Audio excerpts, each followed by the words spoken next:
where we're talking all around burnout, what causes us to burn out, and whether it's predominantly with women or whether it affects men too.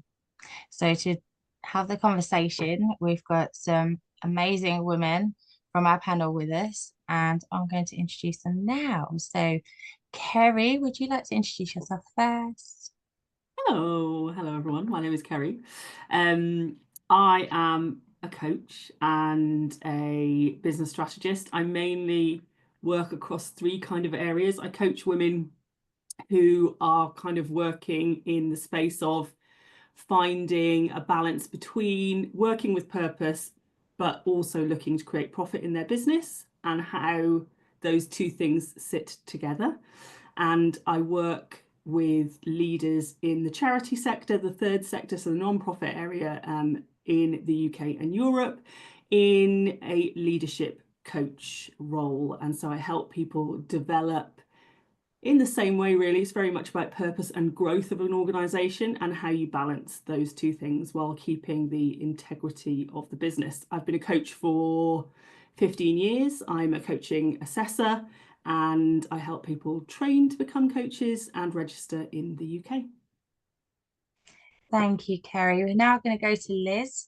Do you want to tell us a little bit about yourself, Liz?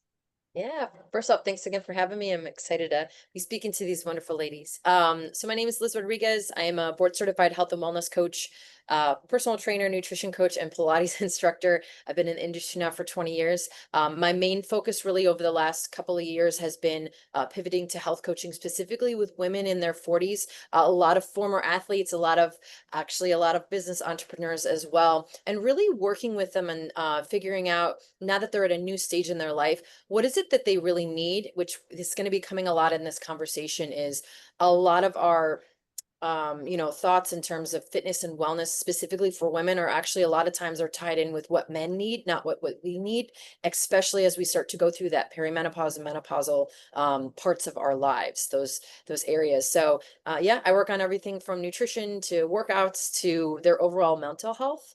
And yeah, that's just a little bit about me. Thank you, Liz. Now we're going to come to Leah. Thank you, Sarah. So very similar to Liz, actually. So my name is Leah Fitzgerald, and I own a company called Women's Health Network. I'm a functional medicine practitioner, a nutritionist, a coach and mentor as well. And I actually have a global training academy. So I train women's health coaches and advisors. And we have a 12-month training program, and we train you to be a hybrid model. So very like Liz, so that you would be a coach and you would be supporting the health and the wellness of the client as well. So that's exactly what I do. So thank you. Thank you, Leah. So we're going to jump straight in, ladies, because I'm pretty sure we've all experienced big burnout and definitely those smaller burnouts. And this conversation is more around, whether it's a feminist issue, whether it's just affecting us as women, or whether men get affected too. So that's a nice place to start. And then we'll go into things around, what to look for and the causes, and some practical advice, as all three of you have, medical or kind of health backgrounds.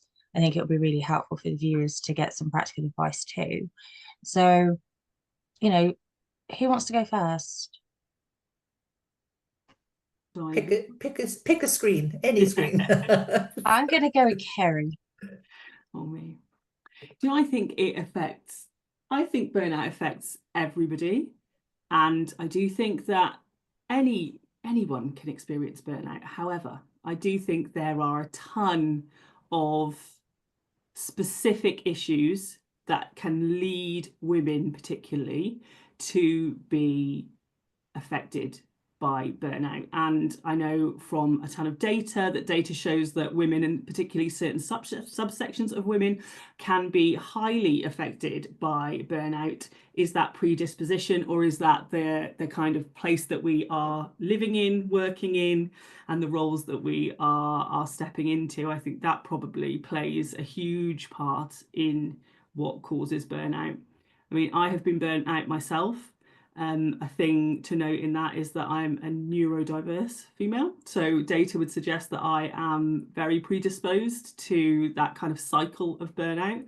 And it has been something that has been a huge part of certainly my working adult life, has been a cycle of achievement followed by a very quick burn, achievement followed by a quick burn. And it has happened probably, I would say I've had 3 big burnouts and many little smaller ones that I recover from. But I think probably like once a decade, really. I'm in my mid-40s now. Since kind of getting to that adult stage, I can identify key points in my life where I have had a massive burnout, and they coincided with my university degree, leaving a corporate career, my business getting investment and really hitting a massive growth stage. So there's really kind of big events that kind of collided that impacted my physical health, my mental health, and how I was able to kind of navigate the world at those times. But also in my working space, I've spent the good part of the last 8 years particularly growing a non-profit organization that works with women, particularly helping women navigate the workplace post motherhood. So whether that is looking at getting back into work, retraining, bridging a skills gap, or growing a business. And one of the themes I saw hugely in working with women, particularly in that early motherhood stage, was these continuing discussions about people being burnt out and either falling out of work or really struggling with their health and their physical health and their mental health post motherhood. And this kind of fact that a big occurrence, something had changed, and then this burnout swiftly followed. So I do think it's kind of widespread, but I think there are some really big factors that play into why adult women are suffering or speaking about burnout, and we're hearing more about it. Thank you, Carrie. I think, Liz, if we come to you, because you spoke as well, and we've spoken about, you know, the differences with men and women, and how everything is really within health and fitness. There's a lot around what men need, but it's only recently I think that people are really bringing up the differences in what the genders need physically and emotionally and mentally.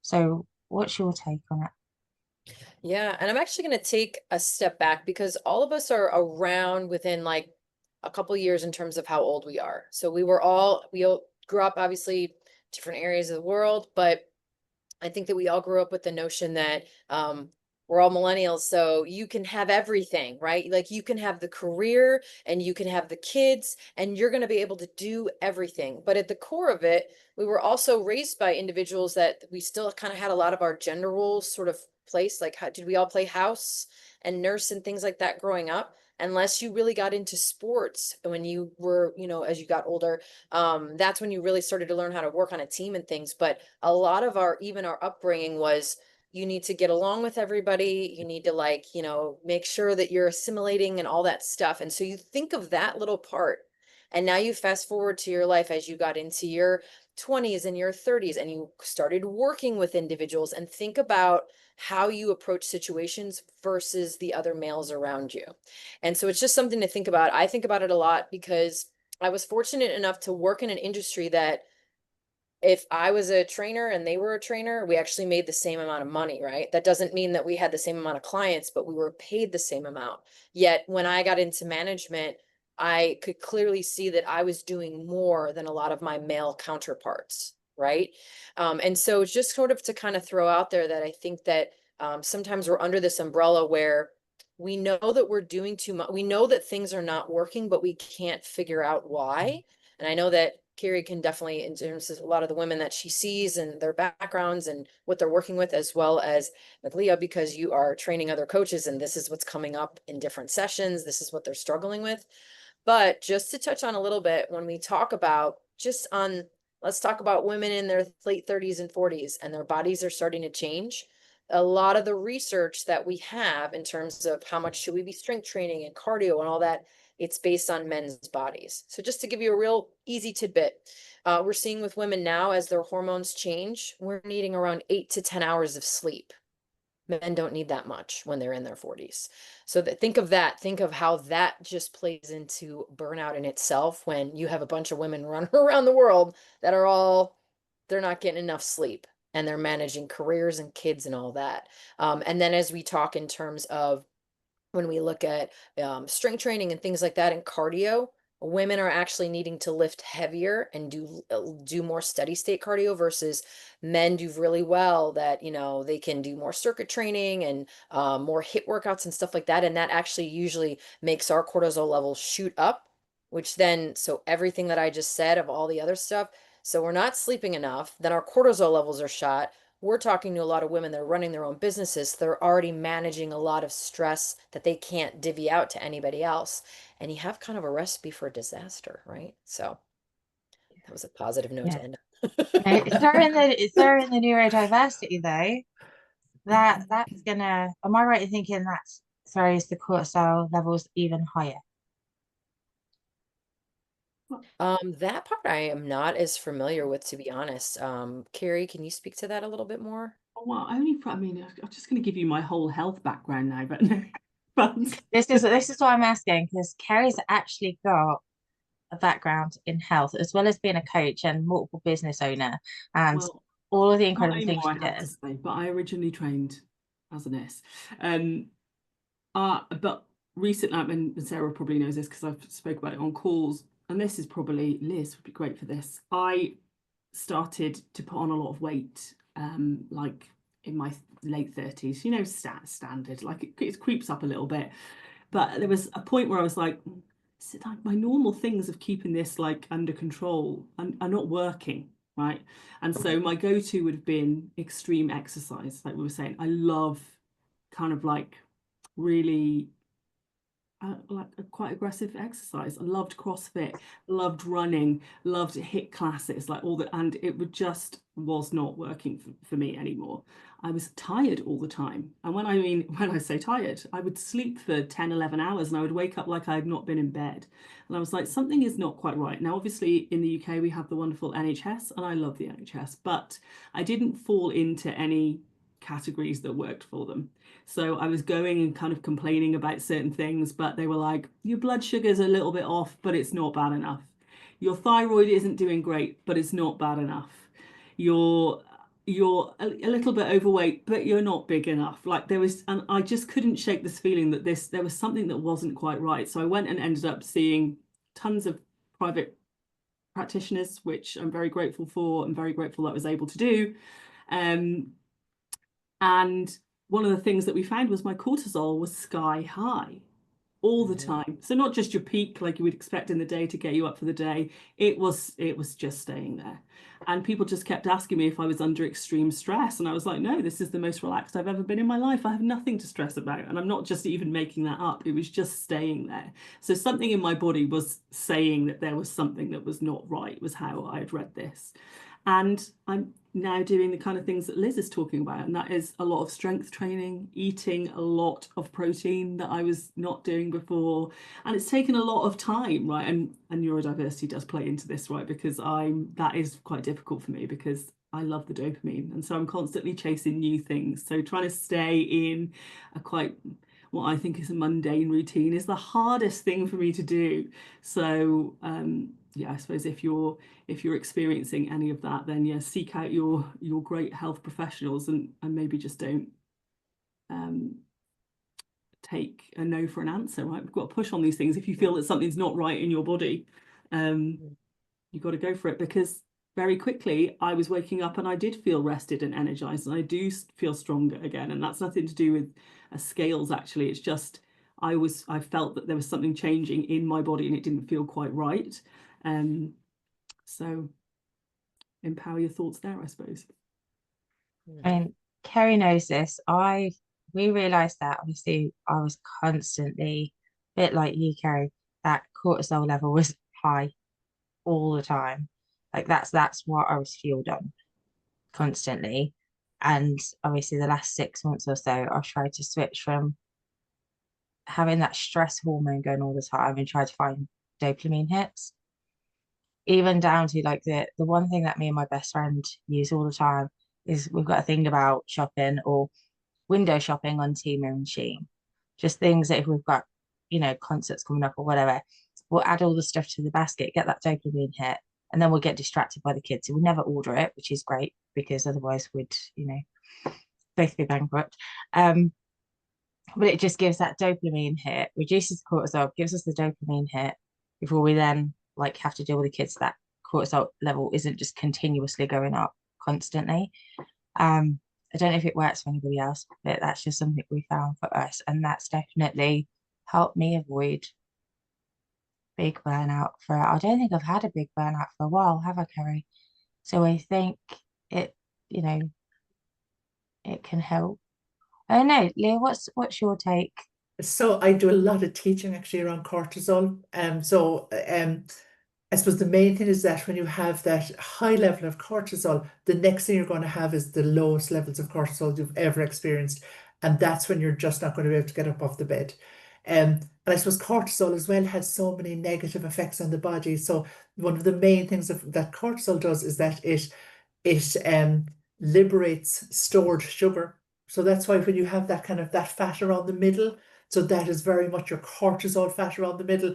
And a stressor, no matter what the stressor is, can raise cortisol. So if you get up in the morning and you have your cup of coffee to start the day well, you're actually putting yourself into the stress response and you're going to be releasing cortisol. So your blood glucose levels are going to spike. Now, when your blood glucose levels spike, then you release, of course, insulin to try and, cope with all of that, which has a knock-on effect on some of the hormones that bind your sex hormones in the body. So stress has a massive knock-on effect on how we can function as women with regards to our hormone regulation as well. So one of the main things to do is to make sure that we get our stressors, not just stress.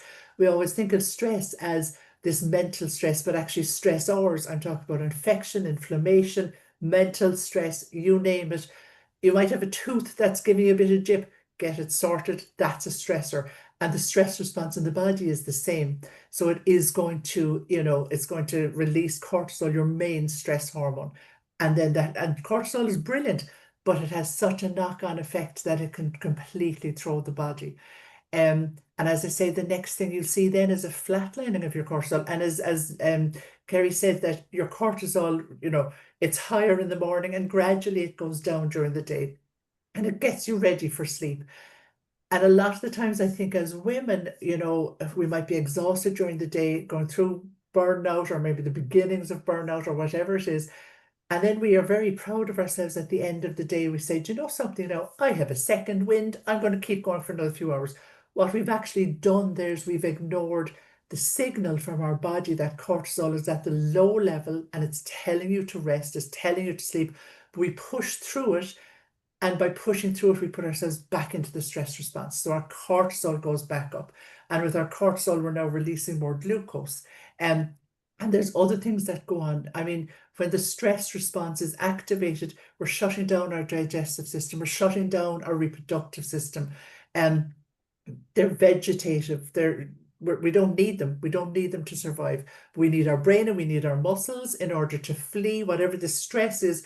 So we downgrade everything else. And that has such a massive knock-on effect on the health of the body. So we're probably running maybe too close now into a lecture about it, but cortisol, a peak in cortisol is our high levels. And actually, when Kerry was saying there about, doing so much exercise, that's a stressor that will release cortisol. So if we're in an extended pattern of a lot of exercise, that's going to increase our cortisol levels as well.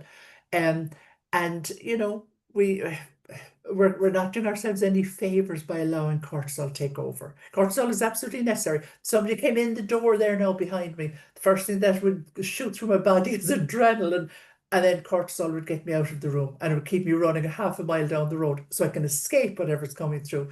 And that's the job of cortisol. It's our stress response to help us fight or flight. But we're often stuck in jobs or stuck in traffic or stuck, maybe caring for somebody at home or we're trying to build our businesses and we're pumping out cortisol because we're stressed. But I'm no longer running to get rid of this cortisol in my body, so it's staying in my body, you know. So I could talk, and I won't, but I could talk all day long of the effects of cortisol and what it does to the body and how it can affect everything within the body, because the stress response, while vital, can be really negative if we stay in it too long. So do you regret asking me that question now? No, it's amazing. No. I think as well, like I was just talking about, we tend to think of stress as just this external thing that's happening to us, and not stresses that are affecting your body on the day to day, right? That's it. And so I think that's really important. Yeah. And one of the biggest stressors is inflammation in the body. So a bit like probably Liz as well, I'm always about trying to get women to, you know, what's your body saying to you? Listen to your body for a minute. What is it telling you? Because it's probably screaming at you. Are you sore? Is any part of you throbbing? Does any part feel uncomfortable, or, you know, maybe hot, maybe not hot, but just, you know, sore? Is there something bubbling away under the surface? And generally for a lot of women, it can be things like inflammation, and that's a massive stressor. So that's going to keep the cortisol humming away nicely when we don't want it to. That makes so much sense to me. Like the autoimmune stuff, Yeah. because when that flares, I get more stress, and then I'm in more pain, and then I try and push through it, and that's when I start noticing the signs of burnout, There you like go. the early signs. And it affects, as Kerry knows, it affects my mental health. And that's one of the things I want to discuss actually. Do we think there's a link with, obviously, for me, for somebody who suffers with clinical depression, has been since teens, and I think I manage it quite well most of the time. Kerry may not agree with me, but you know, has that got a link to the burnout? Because I find that when I do gentle exercise like Pilates, yoga, you know, the things that it seems to help with the inflammation and the autoimmune, it helps with the mental health. And I almost 9 times out of 10, I avoid hitting like full-blown burnout. So do we think there's a link there? Yeah, Definitely. definitely, without a doubt. Yeah. I mean, what you're doing there actually is you're activating a specific part of the nervous system. And so it's kind of like that top-down effect. And once we can, I suppose, once we can regulate that nervous system, it is going to have a knock-on effect on brain health, brain action, brain activity. So definitely, and as well, you're reducing your cortisol, and cortisol has an effect in the brain. So I think, and as well, aren't you, when you're engaging in something, you're giving a bit of time to yourself. Yeah. And that in itself, you're stepping back. I went sea swimming. Now I'm in Ireland. It's freezing at the moment. I Me went sea too, swimming yeah. last I love night. a sea swim. Oh my God. And you know what? I go to the beach and I go for a swim, but I've never actually gone actively sea swimming, whereas there's a professional telling you what to do. So I couldn't hop out when I got too cold. And you know, I mean, it was a tragic scene really to see the whole lot of us turning purple. But you know something, by the very end of it, I was thinking this, I can't remember the last time I felt so relaxed. And I knew then that nervous system is completely, it's down. The part that maybe is activated that I don't want activated is nice and quiet. Everything is coming back into regulation. So I think, Sarah, I think 100%. Yeah. I think the physical aspect of burnout for me is the last piece. I think of burnout as it being like cognitive, emotional, sensory. It kind of works its way through. And I know when I've gone too far, it's showing everywhere. But it starts somewhere that's way back. That's when I say, oh, you know, small burnouts, that I quite often feel burnt out. I think it's very much probably a part of my personality and the way I work and who I am. But there are moments when I can start to feel it and I think, okay, but what do I need to do? Maybe I've let the routine slip. I'm not doing the thing. I'm also a crazy cold water dipper. I do stuff like that. There are little things that I can put in place that bring me back into my body really and help me have techniques that can observe where I am, think about what I need, and get back on track. Now, when I've let myself get to a place where my body is fully not playing ball, that's because I've ignored all those other symptoms that were going on beforehand, and I'm too far in to bring it back. Then it's like watching a train running down the track, and you know it's going to crash, but you've got to let it go and walk in. So I think it's definitely linked to your mental health, and it probably plays for people. It probably plays in different ways, but yeah, I'm sure there would be some huge link to it. And I So think, oh, I was gonna say, like, just a couple, like, thinking about a couple of things that both of you had said, I think we can look at this twofold for those of you listening, because we have a lot of business entrepreneurs that are going to listen to this. Yet, if you are around our age, it's kind of this fight that we have where we're constantly trying to kind of like get along with everyone, but then we're running a business, which means those are two different things. And how we run our businesses, what I'm going to encourage those people, because if you're waking up and you're not sleeping well, that your stress is high, why are you running the business that way? Just like I ask my clients, so why are you eating that way, and why are you working out that way? Because you were told to, because you think it's what's going to work? Because all of us have different businesses on here, and how we manage our stress and how we handle our days are all going to be different. So it's really about asking the question, what's making me stressed?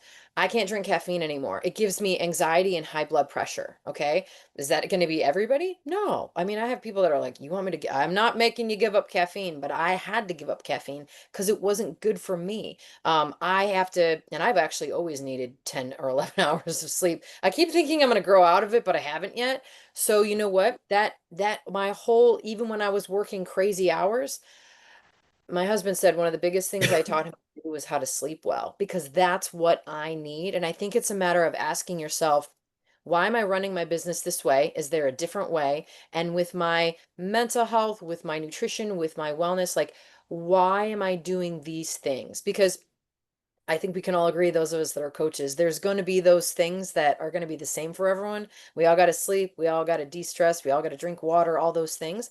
But there's a lot of leeway in terms of what's going to be best for you, for your body. Like I can't do yoga. I can't sit still for it, but I love lifting. So you know what? That's what I'm going to do. I think it's being, and I think part of the whole burnout is getting away from putting yourself in this little box.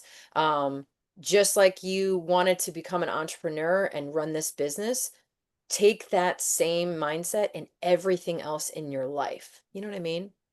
Oh yeah, definitely.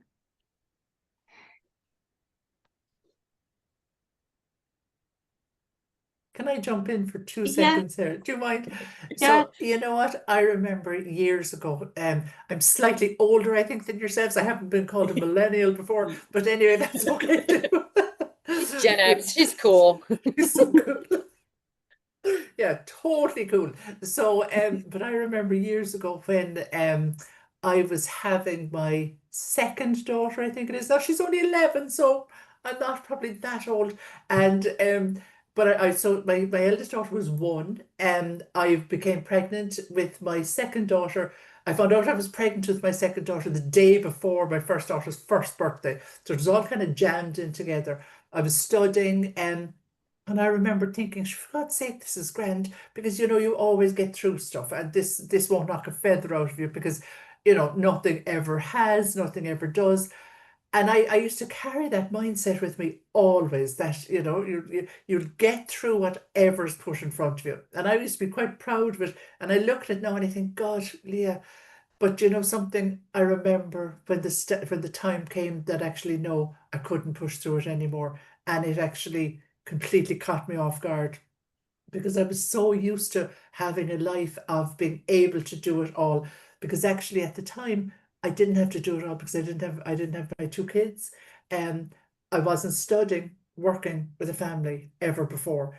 And I thought, I can do it all. Yeah, I can do it all when it's just myself, and when I just have to care for myself, and don't have you know anything kind of waking me up at 1 in the morning and 2 in the morning and 3 in the morning.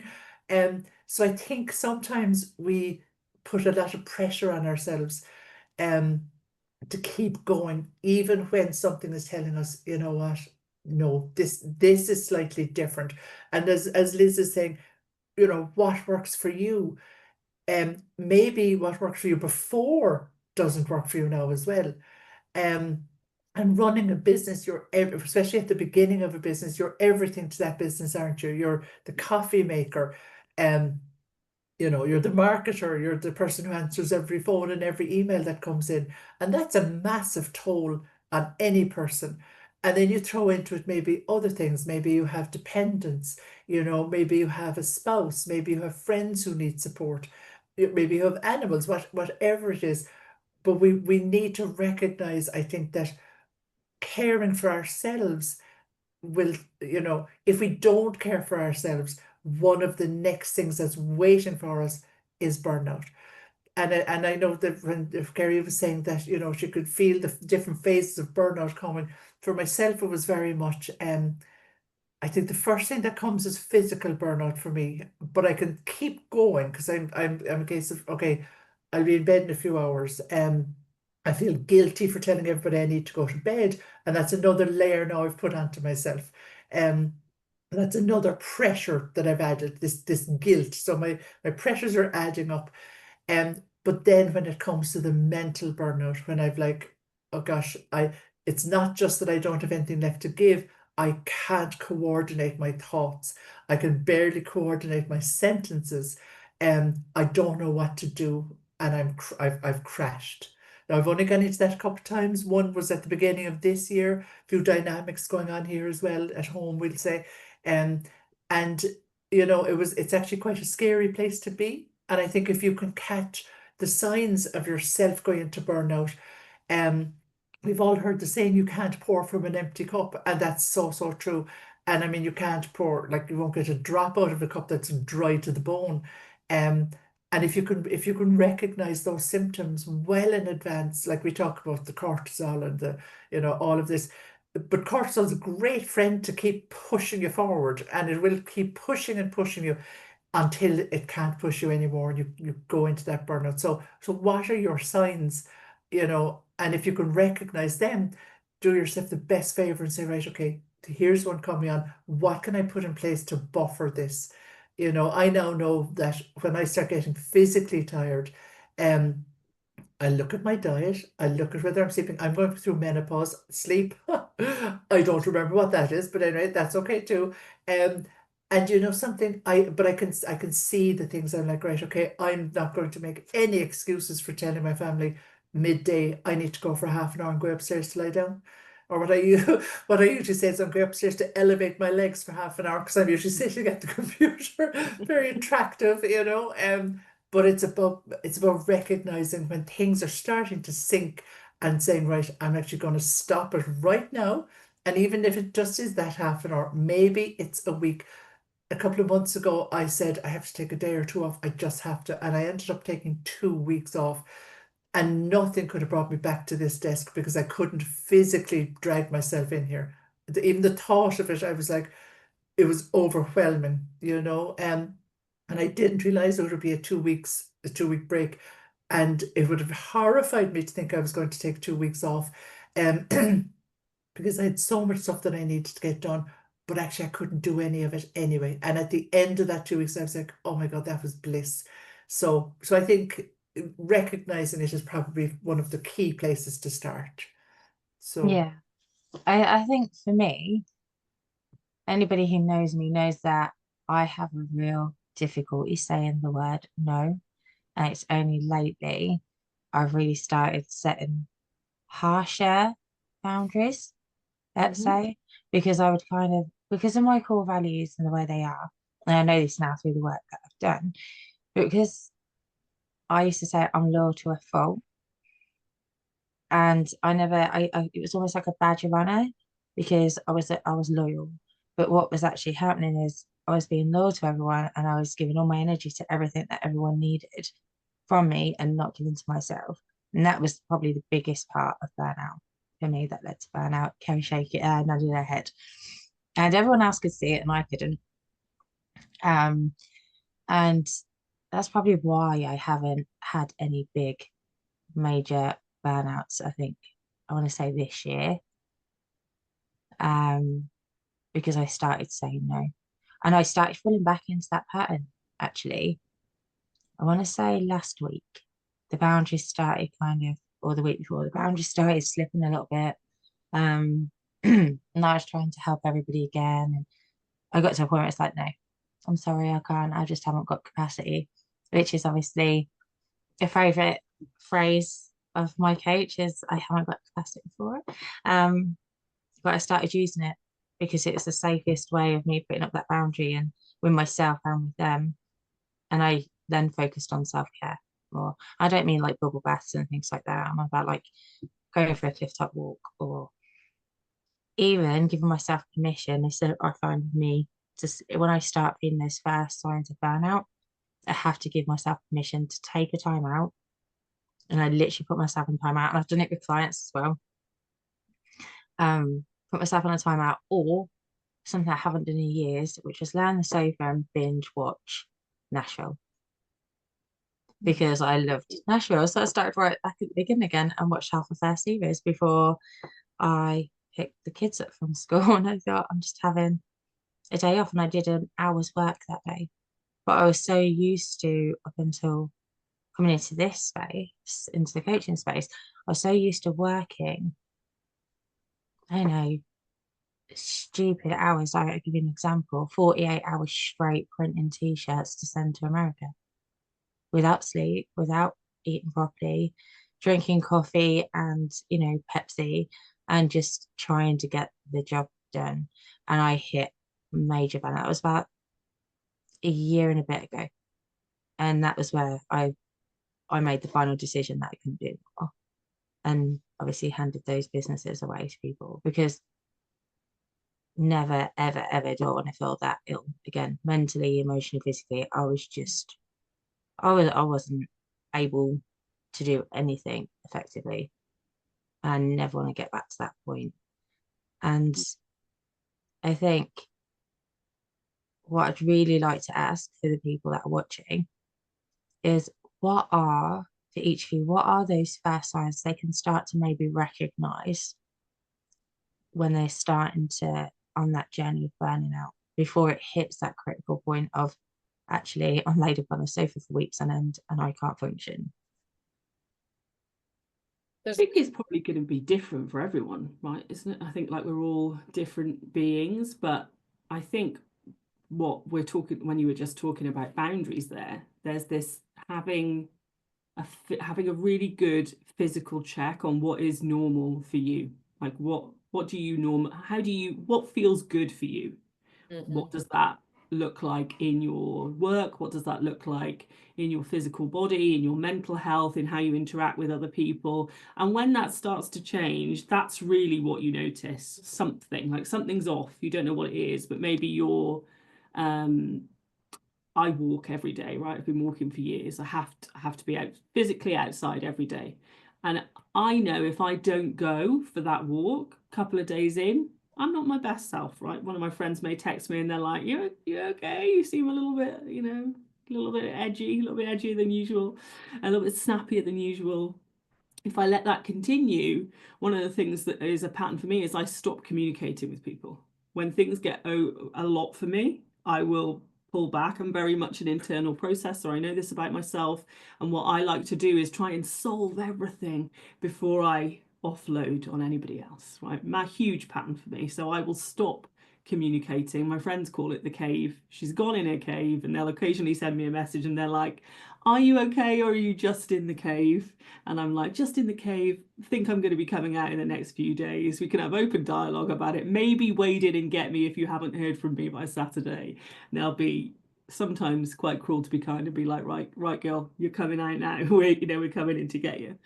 And it's that pattern has repeated. Now I've learned that obviously by doing it a few times, and now I can spot those signs. But obviously for a lot of people, if you've never gone through it before, you probably won't have the same baseline to go, okay, I'm going down those ways. But I think if you start to notice physical changes in yourself, mental changes in yourself, maybe just a pulling back, that feeling of overwhelmed is something I hear from a lot of people, and I can certainly recognize.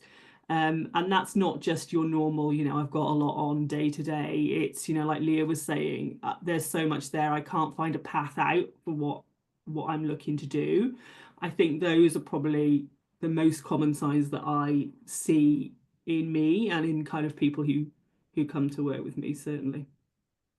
Yeah, you've definitely seen it with me before.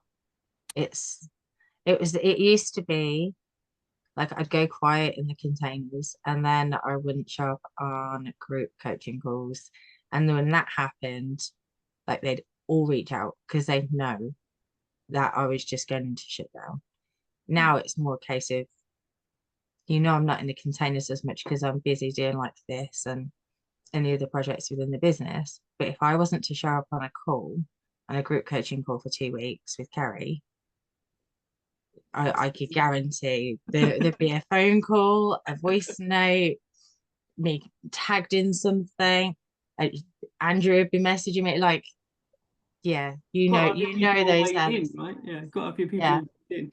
Both Liz and Leah have said something great in this call, and that is the kind of notion of having it all. And that is something that I really resonate with, because I can remember being in my 30s and someone being like, oh, your problem is that I think they probably did say, let's not beat them down. You women, like, you want to have it all. And I almost felt like screaming, going, I didn't want to have it. Like, no one asked me if I wanted to have it all, right? We were just expected to do it all, right? Because we were this generation of people who could. So because we could do it, surely we should do it. And I was like, do I even want to do it all? I'm not sure I want to do it all. Maybe I want to do less. And I didn't know anybody who was talking about doing less. I was not faced with anybody who was talking about pulling back or having a simple life or doing things that were easy or what ease would look like in my workplace. I was thrown onto that ladder and they went, start climbing, mate. And I started climbing and I did not know how to get off and what that could look like. And I felt like stepping back was probably a massive step back from all the other women who would love to have the opportunities that we have been afforded in our life. And with that comes lack of boundaries. It comes, the invisible labor piece. It comes into it, all the stuff that we have to do, but we do. The caregiving, the not taught about emotional regulation, not feeling connected to our physical bodies anymore, and the changes in hormones that happen. I think there's so much that's like thrown into this soup, and then we're kind of left to go like deal with it. And we're like, hang on, is it any wonder that we're not able to sort this out? Is it any wonder that we're throwing ourselves into feeling burnt out and overwhelmed? I don't think it's any coincidence. And I think you touched on a couple different things. I think coming back to just to elaborate a little bit more with those of you out there, I think that Carrie brought up some interesting things because you're also going to go through different stages in terms of like different types of burnout, right? Like when I was really burnt out in like my career before I like ran my business, right? And that was different where all of a sudden it just wasn't as fun anymore. Like I didn't want to go to work as much, or it just I wanted to stay in the industry, but I hated where the job was going because it was getting more and more difficult, more and more, departments and more employees and more responsibilities. Where then when I started my business, and then we all know it, when you start from scratch and you're like, I don't have enough going on. What does this mean? I'm not being successful. So what I'm going to challenge the individuals that are watching this is one, to take a step back. When you're starting to find that the things that you used to find joy in, you're not finding joy in anymore, there's something there. But I think also asking yourself, like, what does success need to look like for you? And this is not going to be like a whole, we're going to bash the men and stuff like that. But I encourage you that, and I love that we have 4 women on this call and we're talking about business entrepreneurship. I don't follow a lot of male entrepreneurs because their mindset and who they have supporting them and how they run their business is going to be very different than how I run mine. And I don't even have kids. You know what I mean? So I encourage you to say, like, what does this definition of success look like? Because before we went live, we were all talking about our lives and we all live different lives, but we're so happy with them and we're happy with what we have in store for us. And so I think That's going to change as you age, right? Like, what's important for me right now? How do I want to work? And then really coming back to the notion of burnout is don't ignore the telltale signs when like your stomach is like bothering you all the time, when like you keep waking up in the middle of the night, when, like these different things, when your body reacts and it's not doing what it's supposed to do, something is happening. And that's why, which we've all said somewhere in this call, you don't think that you're stressed, like something is going on. I'll give you guys a perfect example. So we are down in South Carolina now, but we had to get down here, and this was going to be the first big trip with the Airstream. And I pretend like everything is good, but I do freak out every time we drive in this thing because it's only been a couple of times. I started getting massive nausea every day for a week. And I'm like, I'm not pregnant. I don't understand what's happening. And I talked to my mom because we're like the same DNA. And she's like, "What, are you upset about something?" I don't think so. I think you're stressed about the Airstream. She's like, "I bet you once you get settled, it's going to go away." And guess what? It went away. I probably should have done a better job of like probably meditating or something like before this, but I don't do well. And your body, by the way, it used to be when my back was bad, it would go out. Now I get nauseous. Like I used to get anxious. Sometimes it changes like how it shows up in your body. But if something is happening that's not normal, you got to start to ask some tough questions and ask those around you too. Because as Sarah said, you guys all have some amazing friends around you. Like, ask them, like, am I off? Is this in my head? Because sometimes we just can't see it because we want to ignore it. I bet Leah's going to have some thoughts on this too. No, do you know what I'm thinking as I'm listening to all of this and thinking myself, what was my biggest burnout?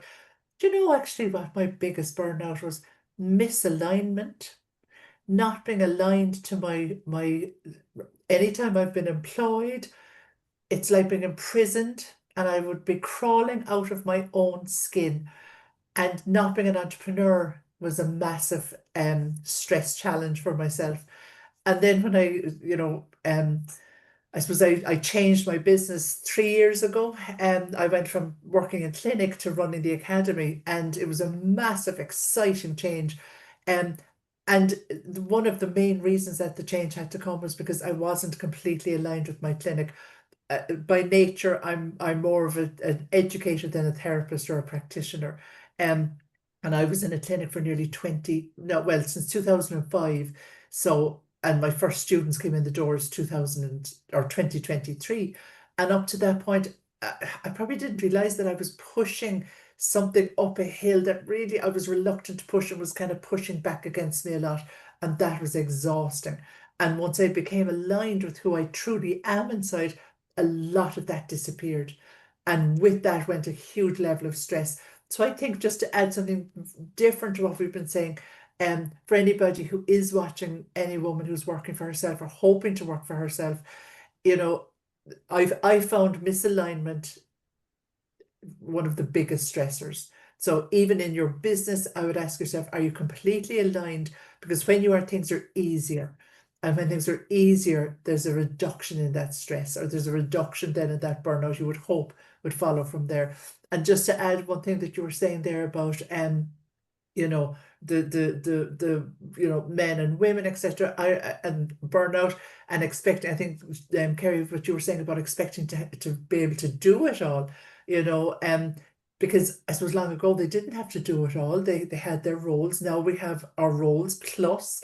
But I remember again a couple of years ago, when we had a childminder, which was not for long because I was doing a lot of travel around Ireland, and we had a childminder, and some mornings I used to be able to go early and my husband would have to wait. Other mornings it was the opposite way around. And but I remember coming home, she was the most fabulous woman, Linda, coming home every day, and I'd smell the bleach coming in the drive. I'm like, oh my God, she's the whole house cleaned. How am I ever going to thank this woman? And then I come in, the dinner be ready. And I remember turning around to her one day and saying, oh my God, this is what must be like to have a wife. That's literally all I could think. And then it kind of, and that type of thing would make you think, I do all of that. Now, my husband's excellent, but I'm like, I do all of that plus. And, it has to be balanced. So just those two little final bits of information, Sarah. So No, I completely agree. So when I was training as a teaching assistant at the special needs school years ago, I think Melody was probably Jodie was in high school, Melody and Tommy were both in nursery. So they were like 2 and 3, I think. And my ex's niece was my nanny. Um, she was childcare trained and she needed a few hours and this, that, and this. So I had her as my nanny. And I tell you what, that feeling of coming home, because me and David separated at the time before getting married and then separated again. And she came in and she looked after the kids. She did the nursery run. She did the dinner. She went round, she cleaned, she helped me put them to bed. And I was just like, yeah, my stress levels were so low on those 2 days, even though I'd been at the school all day. And yeah, they were the 2 days a week I really enjoyed. And I probably would have burned out a long time before I did, had I not had that support. But I think about everything that you said so far, during this conversation, is what comes up for me is self-acceptance and self-awareness. That in the back of my mind as everyone's been talking, just being self-aware and then accepting how we are as individuals and what we need as individuals. With, I mean, does that, to me, that makes sense. That would make a huge difference and maybe reduce the risk of continuously burning out the way I did. But does that make sense to any of you guys? Yeah, because you are defining what those things are. No one else is, and you're taking yourself out of that box. Like you are saying, this is what I need right now. And it doesn't really matter. Like to an extent, obviously we're all taking care of different people and things like that, but just literally asking yourself the question because I love how you just a quick thing on the self-care thing. That's another whole fun part of the wellness industry that markets towards women where we have to like buy things for self-care. We also have to earn self-care, right? Mhm. Notice that it's in a lot of the marketing. No, you need to earn that. Why do we need to earn going to bed early or like taking a shower or something? Like, so I encourage my clients too is what does self-care mean for you, and like how can you put it into your life? And you don't need to, it doesn't need to be something that you purchase. It could be an activity, it could be, you know what I mean? But it's that whole, as you had mentioned, like that self-awareness of what is it that I need right now at this stage, and how are other factors in my life affecting what that is, and what do I have control over, and what do I need to let go of? Yes, know? Liz, we refuse to let people tell us that personal care is self-care. They're two different things, right? Do Right. not come and tell me you're having a wash and that's self-care. Yeah. That's mandatory. Yeah. Everything people they don't want to say on calls and they go, okay, well, I might have a nice long bath. And I'm like, absolutely not. Washing is not self-care. Okay, Kerry. So my new skincare regime, Oh, right? Is that self-care? I class it as self-care as yes. opposed to personal So care it's because anything that I fills your hate the little lines developing here and here, and they're getting deeper, and I'm not even 39 yet. And lifelines, life lived well lines, we call those. I think anything that fills your cup, of course, can be called self-care, right? But we find there's this narrative, like Liz was saying, that markets to women like stolen moments are going to be our self-care. And I just think that is, if I were allowed to swear, a load of nonsense. And we need to particularly be speaking to women. I suppose it's part of that trap I'm talking about, the ladder and the doing everything. What we do is put ourselves on the back burner. So we've had both Leah and Liz talk about like taking time out, getting lots of sleep, going for a nap. I've talked about going out for a walk. I can remember instigating that walk because I I took no time for myself, and I remember having to like go and talk to my partner. He's great, but physically almost as if I was asking for permission to take myself out of the house as a fully grown working adult and go for a walk. To me, that is ridiculous now, this many years down the line, and I will just go off and do things.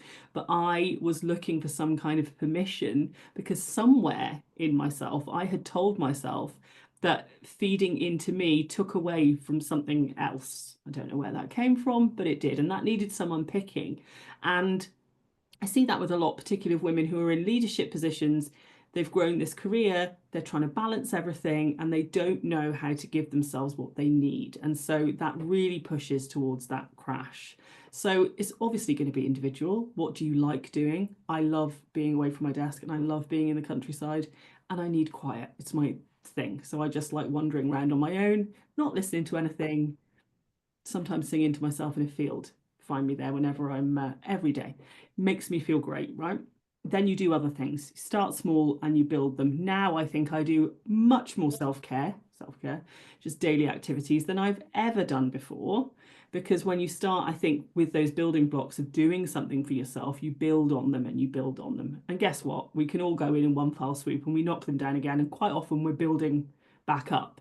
But as long as you know, or you have like, I think, a toolkit of things that make you feel good, and usually they have to be quite small, because when you're in a place where you're not feeling great or you're feeling that burnout or that overwhelm, it can be really hard to go and say, right, I need you to spend hours this week feeding into yourself. You can't do that usually. So for me, I kind of need something. You start with 10 minutes, 20 minutes, half an hour, and you build it up. And what can you do on that day? You know, I work with a lot of people who've got quite young children.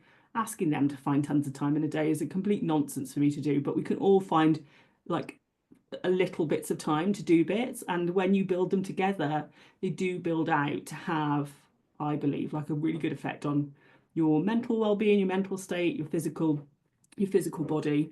But I think it's got to be personal. We're all looking for a way, right, to make it easier. So we're like, what works for you? Just somebody give me 3 steps that I can do today that's going to make everything work. And sadly, it doesn't really work like that, but we all like different things. But focusing, I think, on, you know, what makes you feel good. Dancing here in my office makes me feel good. Sarah's probably seen this. I do it in front of clients like a very strange person, but like makes you feel good in your body. Walking outside makes me feel good in my body. Going to Reformer Pilates makes me feel like I could literally rule the world. So we'll do it. I'm not very good at it, but I will do it. So it's like building that little toolkit. Yeah, I mean, when I first started on this journey, I was like, I haven't got the time. And obviously, Grit's great that I had to find 15 minutes a day just to like to be on them calls. And when that ended, I then had 15 minutes a day that I could introduce something like self-care. But now it looks like a joy list that isn't just my joy list, but a joy list with the kids. I have mine, they have theirs, and then we find stuff on there that is an overlap. We do it together. That fills my cup, fills their cup. And then I make sure I do another 2 things off my own one, like the walk that don't cost me anything, or music, or putting myself on a timeout. Just things that make me feel like more relaxed. Yeah. When Fred was younger, we used to have golden hour. And golden hour was you could do whatever the hell you wanted for an hour, and no one was allowed to say anything about it. So with my golden hour, I might be going out the house. With Fred's golden hour, he might want to go on YouTube for the entire hour, and I might have a lot to say about it. But guess what? I'm not saying anything about it because that's his golden hour, right? He gets to choose what he does with that time. And we all need a lot of golden hours in our weeks. So there's lots of ways of doing it then. So just to wrap up, from each of you, what's your top tip? What's your top tip? Whether it's been, you know, how to avoid burnout, how to notice burnout. What's your advice for those watching? Kerry, we'll go with you first. Oh, sorry. Apologies, I was just taking a massive gulp of water. I think my kind of, is it a top tip or just a thing to remember, is that I think a lot of people think that burnout comes from doing too much, right? It's just about, you know, I've done too much, I can scale it back a little bit. But for really, in what I see, it's about being unsupported in systems, whether that's like in what you're doing for your health or how you're working, that misalignment piece that Leah was talking about. Like there's something there that is, you're not able for some reason to be able to move forwards right now. And so burnout seems like this big thing, like everything is going to crash down and everything's going to stop. It's not always that way, and you can absolutely build back from burnout, but it is a point, I think, of reassessment for people, and you get to do things differently. You get to look at what has happened in your physical body, in your mental state, and you get to have that pivot, and you get to decide, look, this is happening, something's not working for me. How can I make things going forward work in a way that ensure I'm not coming back to this place, or are going to support me better? And there's probably tons of ways of doing that with great health professionals like we're talking about here, looking at functional medicine, looking at coaching or therapy. There'll be different things that people need that are going to make a difference. But ultimately, I think it's about not going it alone and kind of like sitting in the shame of like feeling like, oh, I'm doing something wrong or something's not working for me. It's something I did. It's not something you did, right? Burnout isn't something you do to yourself. So really feel confident in going, right, I need more at this season that I'm in my life, and how do I get that for myself? And then start to look at what you can put in place in order for you to feel supported moving forward into that next stage. Thank you, Kerry. Leah? So I suppose a couple of things. I suppose the first thing I would say is that for anybody starting out on the journey of creating your own business, it does take a lot of energy and time. So maybe sit and think, where do I need help? Who can help me? Who have I any friend out there who can help me? Is there a friend who'll take over my emails maybe for half a day even? So, see as Kerry was saying there, what systems can you start building in around yourself? And then I'd say for all of us women in general, or humans in general, and the businesswoman, just I'd say take a moment to just listen. Just listen to yourself. What's happening? How happy is your body and your mind right now? And then go seeking what I call nourishment for the soul. What will nourish you at that soul level so that it'll help lift the body back up. And as Kerry was saying, sometimes we can't find 5 minutes. And I always say, what can you do maybe for 1 minute? I love candles. Is it lighting a candle and just sitting near it with your eyes closed? I often tone my vagus nerve. I rub the sides of my neck and I hum for a couple of minutes. That might be all it takes sometimes just to help lift me up. But I would say listen to yourself and talk to yourself and ask yourself questions. Am I exhausted? Am I getting tired? Is this too much at the moment? Not too much for you. You're well able. If you've decided you're going to start a business, you're more than able. But maybe what's in place at the moment, maybe those lack of systems, maybe that's what's not able at the moment. So that's what I would do. I would listen to myself. I would listen to my body.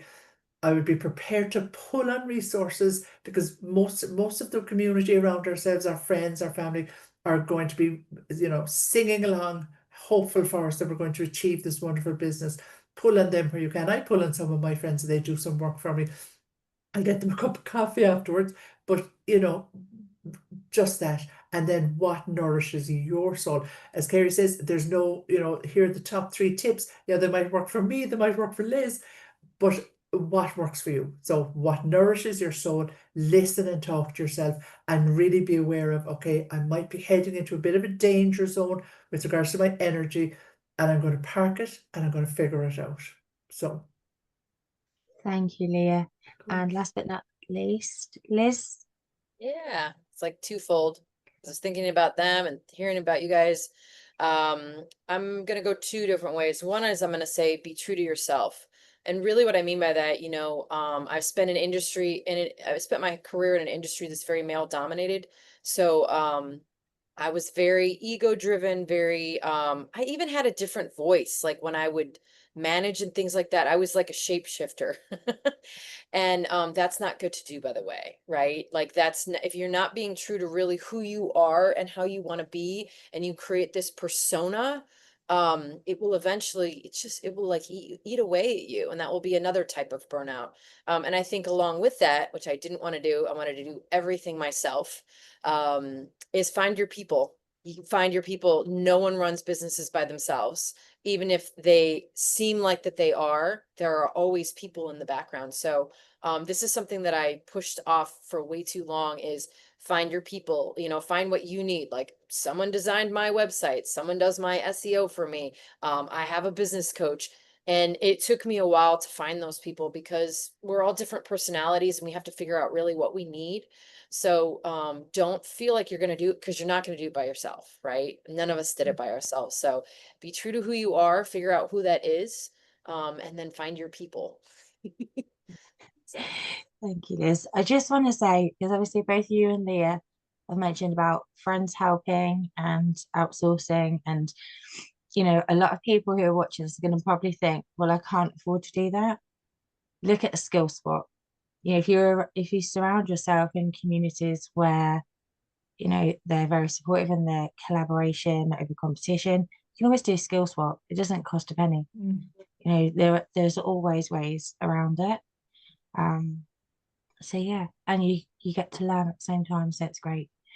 But I just want to say thank you to you ladies for joining me for this conversation, and I really enjoyed it. I've learnt loads, and I'm sure anyone watching this has too. So until next time, thank you for watching, and we'll see you on the next episode of Biz Real Talk.